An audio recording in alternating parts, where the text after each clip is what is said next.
All right, welcome back, everybody. Thursday morning special edition. Today's actually interesting because I have a double header today. Right now, I'm joined by Richard Klass, who's a dear friend and the Court Street lawyer. And later today, this afternoon at 5 at our regularly appointed time for the brick wall, I have Rabbi Simcha Weinstein, who's the pastoral leader of Pratt Institute in Brooklyn, who also is friendly with Rich. So, Rich, thank you for joining me on Thursday morning on the special edition of the brick wall. Thank you for having. Yeah. So, Rich, where have you been quarantining, and where are you located now? Well, I'm actually in my office. So back in March, when everybody started to clear out, I was working from home for I'll say about 3 weeks, maybe or a month, and I just didn't feel very effective. And my office was empty, like most of Court Street. My office on Court Street. And so I just started coming in. There was no traffic whatsoever coming in, and worked, and it was quiet. And this is my comfort zone of getting work done.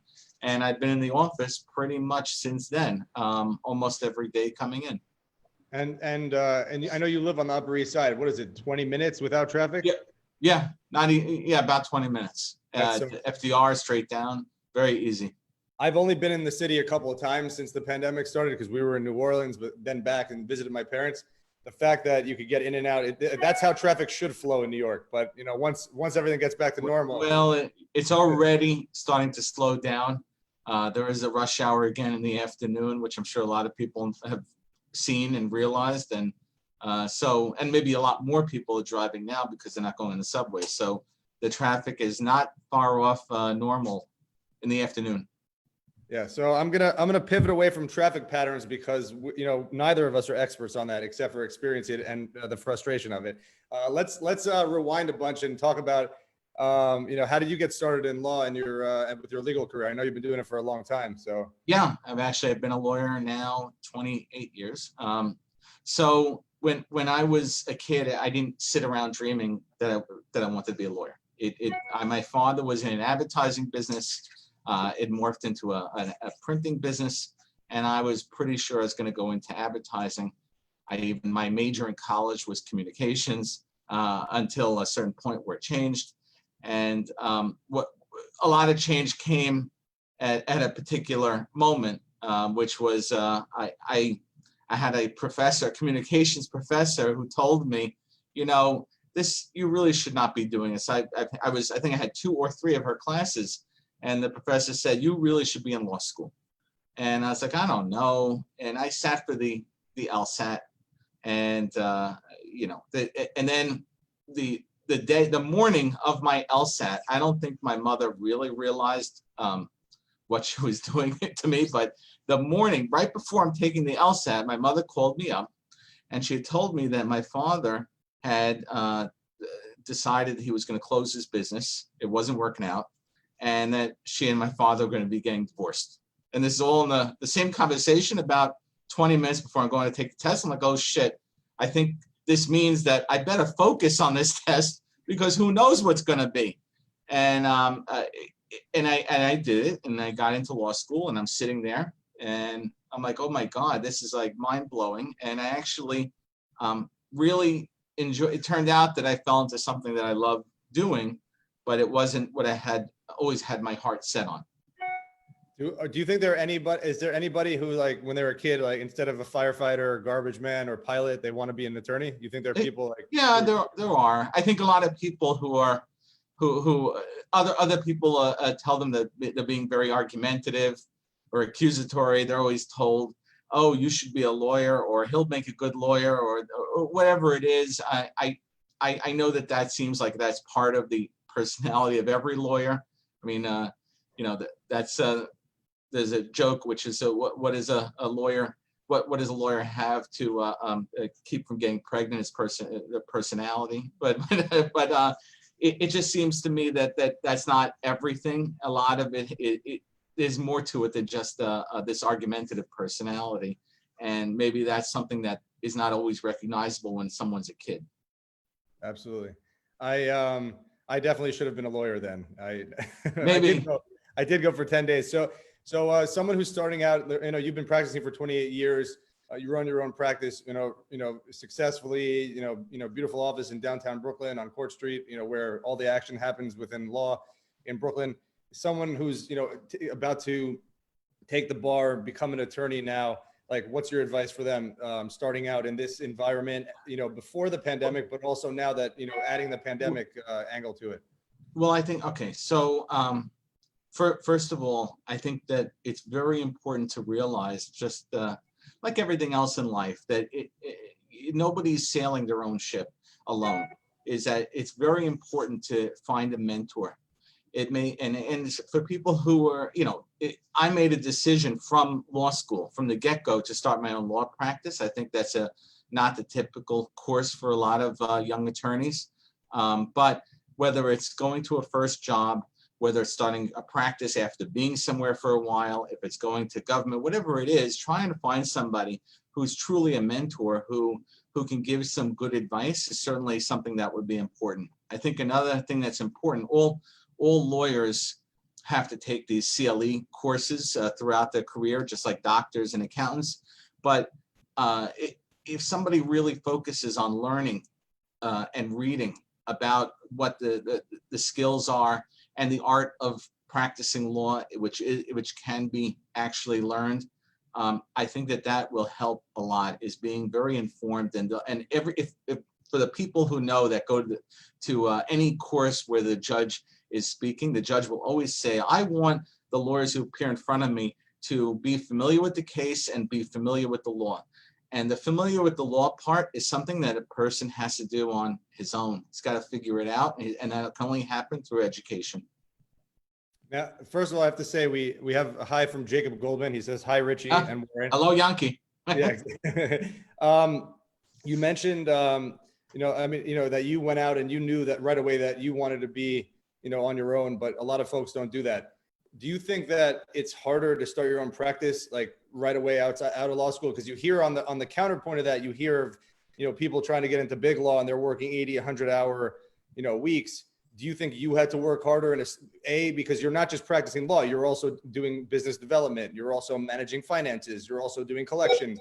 I know what it's like to run a business. Do you think that all those things added up equaled, big law job and time commitment, but you had the flexibility or freedom, or did it not feel like that because you had the flexibility? So whenever I would say, oh, I started my own practice, say, oh, you're the boss of your own business, you can control your hours. That usually means that you're churning the butter at 5 o'clock in the morning. But basically, yes. Do I have to go find the cow, kill the cow, and cook the meat? Yes.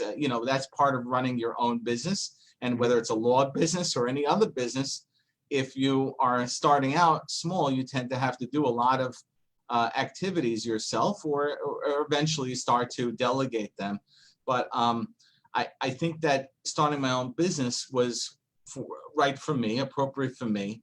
I think that that's part of a personality. And in general, I think I have a lot of people that they have an employee personality and some people an entrepreneurial personality.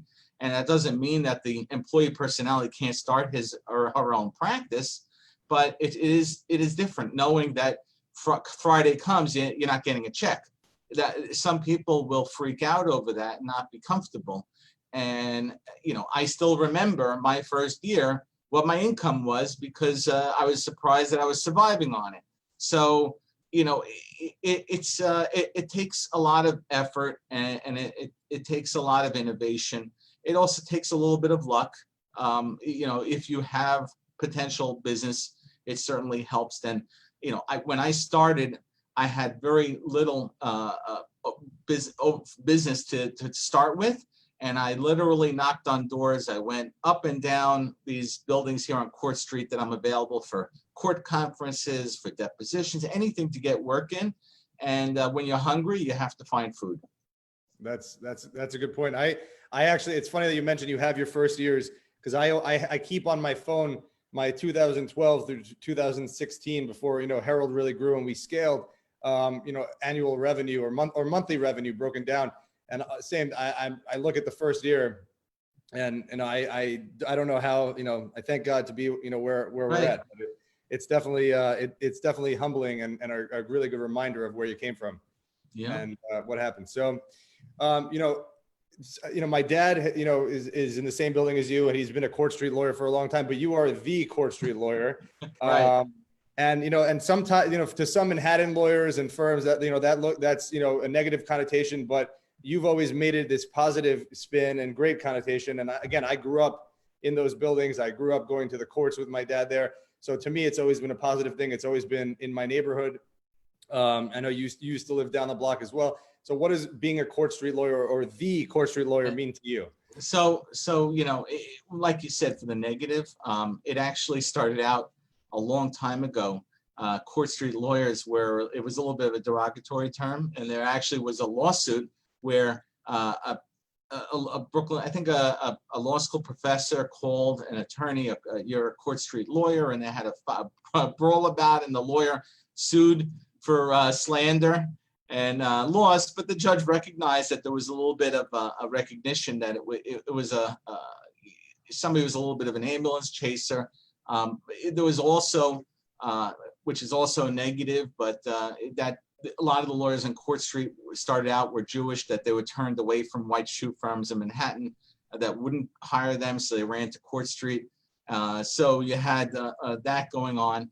But at some point, I think there's a recognition that thinking outside the box has a quality. And that quality exists in a lot of lawyers who they're not brought up that all they do all day is look at one thing one way. And the idea is to try to find a solution to the puzzle that's not, it's thinking in a different way. And maybe Court Street lawyers traditionally had that notion that there's got to be a way to figure out how to solve the puzzle.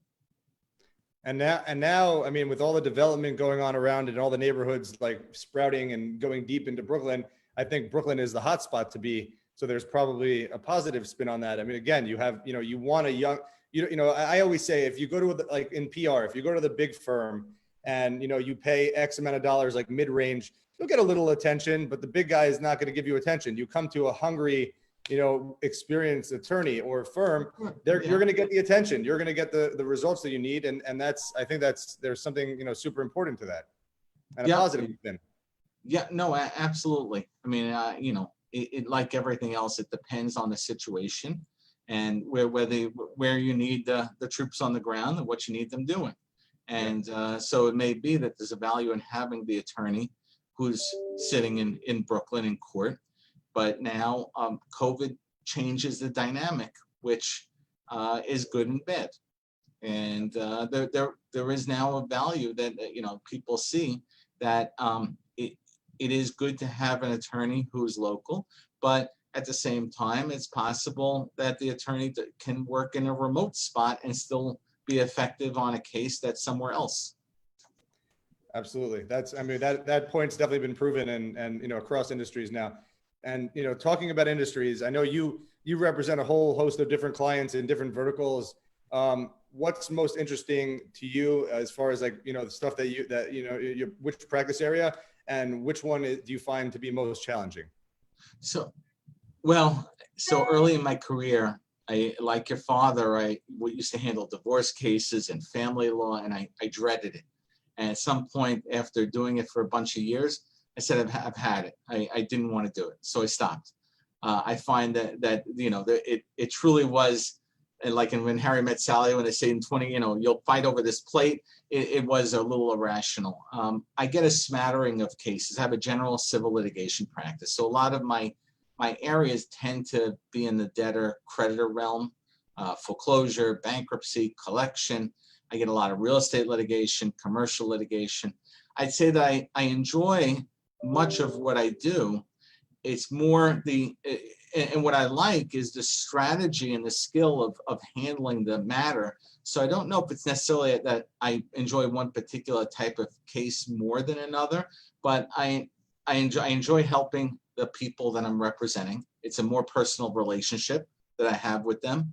And I enjoy coming up with some way to be effective for the client. That's a good answer. And it leaves everyone in the bucket. I'm interrupted again. You have regards from David Sofer, my childhood friend. And Jacob Goldman said again now that Rich is a class act with a K, of course, not a C.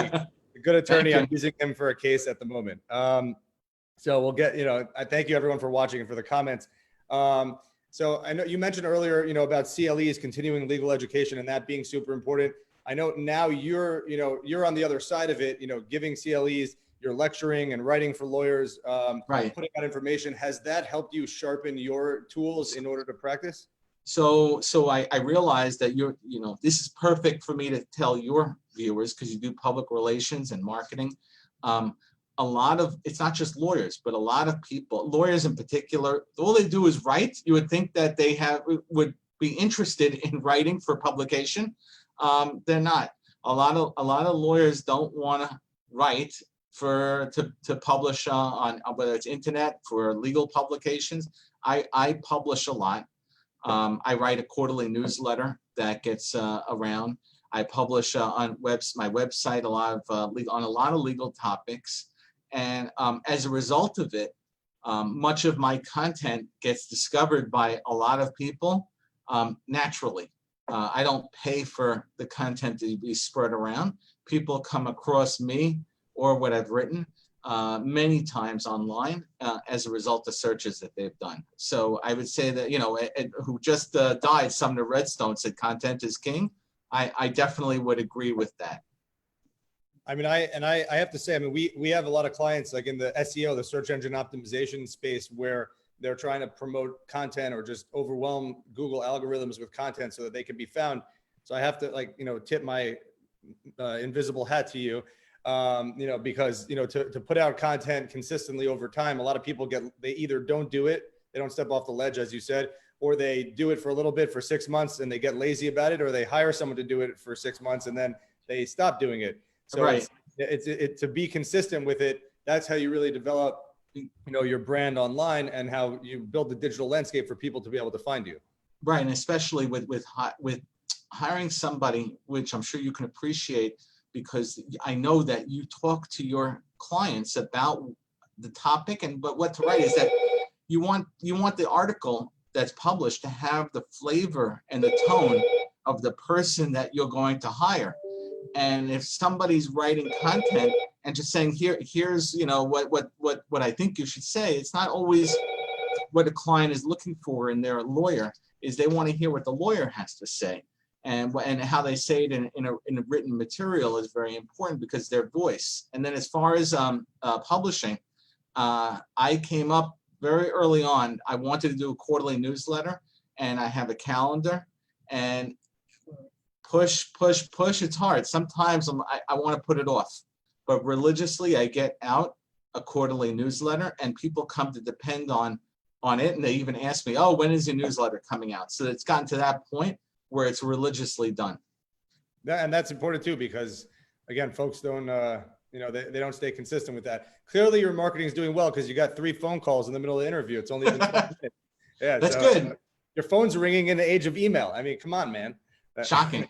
Exactly. So I know that you spent 3 weeks at home and then you came back to the office, but as far as like the court system, as far as clients go, lead gen, how's COVID-19 or the pandemic affected your practice? So it's affected it in that there's still litigation going on. To the extent that there are cases with lawyers on it that are able to conduct a discovery, whether it's a document exchange or actually depositions online, remote, even court conferences with judges via Skype. It actually is happening. The logjam is eventually going to be when a case has to go to trial. Unfortunately, civil trial is going to take a back seat to everything else going on. So not till at least next year.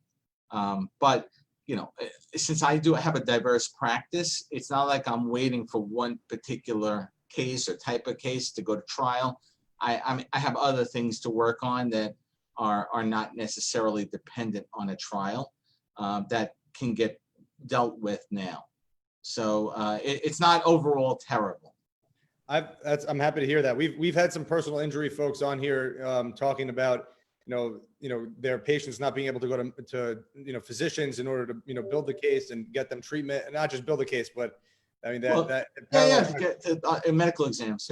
Yeah. So I mean, I mean, do you find that, and I feel like some of them have said that, that they're looking to settle more because they want to avoid the trial. Do you find that in your practice, or are you are certain cases you're holding out even if it's delayed and taking a back seat? So I have a very interesting case involving somebody who's a publicist for Yoko Ono, who was thrown through a window at Italy, and we're suing Italy.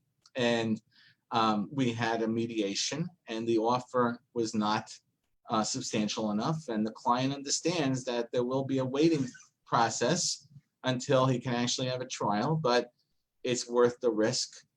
That depends. Sometimes insurance companies are saying, or debtors are saying, if it's a collection case, hey, take what I'm offering you now instead of waiting 2 years.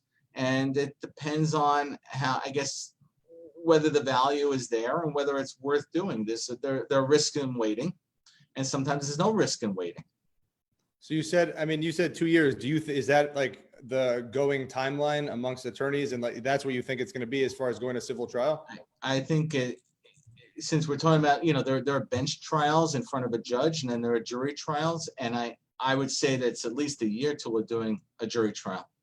Unless I don't think there's any jurisdiction in this country, but there may be. But I think there's some jurisdictions where they're trying, remote jury. But I'm not sure how that's going to work, and I don't know if it's coming. But that's a big unknown. But I would say we're at least a year off. What do you see the problem being with remote juries? Is it that they're not really sequestered? I know that's more of an issue on a criminal thing. Is that the same issue or concern on a civil trial, like where there could be outside or undue influence? Well, first is probably a constitutional issue, whether you have to have the jury there. But regardless of that, is that, look, I'm on Zoom with you, and I appreciate it, and I use this thing, and I text. The problem is that seeing that person there, having the jurors listen to you, there's a value. There's when somebody's in a room with another person, it's very hard to recreate that online. It's very hard to convey certain things, and especially when you have a bunch of people on Zoom, there's a lack of control by a judge, and not just that, other jurors, and also the lawyers. There's something lost in that process. We still need a personal connection for some aspects. Oh shit! I just lost Rich. He dropped off. I'm going to try to get him to come back on. Thank you all for hanging out and waiting.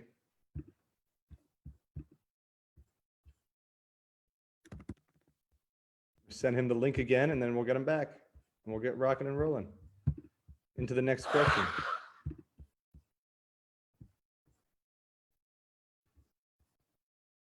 I'm definitely looking forward later as well. Everyone who's still watching, I have Rabbi Simcha Weinstein, as I said, and also my thoughts today are all the folks down in Cameron, and then Lafayette, and Lake Charles, Louisiana. My wife and I and our kids were just living in New Orleans, and happy to hear that New Orleans is, getting a little hit, rain, wind, but it's avoiding the majority of the damage. And definitely, everyone there is in thoughts and prayers, watching the news. Hope that they're okay and that we can do stuff to help them. We'll wait 30 more seconds to see if Rich comes back. And if not, then we'll leave it at that.